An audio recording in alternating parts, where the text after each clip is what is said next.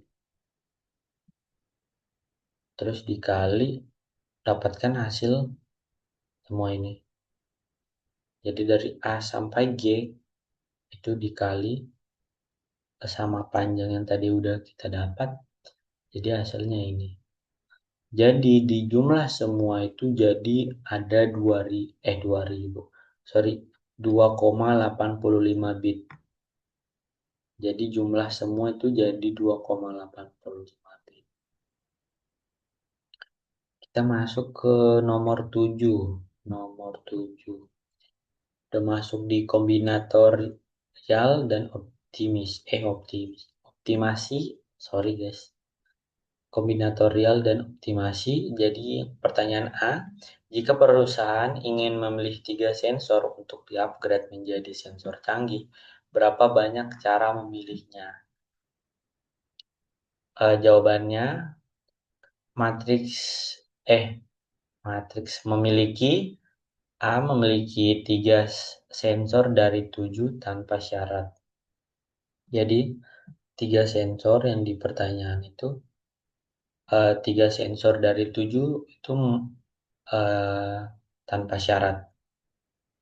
Jadi 7 per 3 hasilnya jadi ini 7 kali 6 kali 5 per 3 kali 2 kali 1 sama dengan 35. Jadi ada 35 cara memiliki 3 sensor. Untuk pertanyaan B, jika sensor A dan G tidak boleh dipilih bersama dalam upgrade, berapa banyak cara memilih 3 sensor?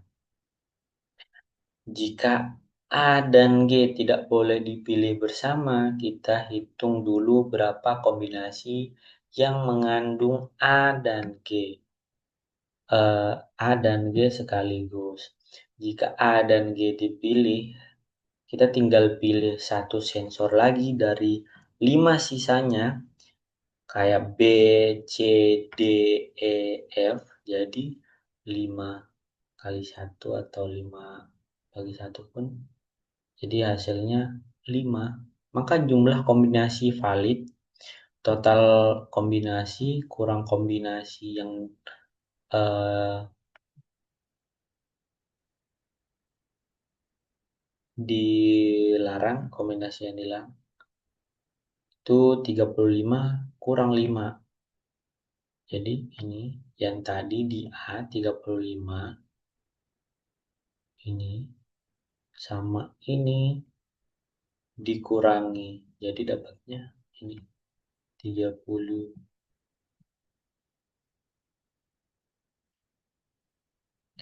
Jadi ada 30 cara memilih 3 sensor jika A dan B tidak boleh dipilih bersama. Oke, itu pertanyaan yang terakhir.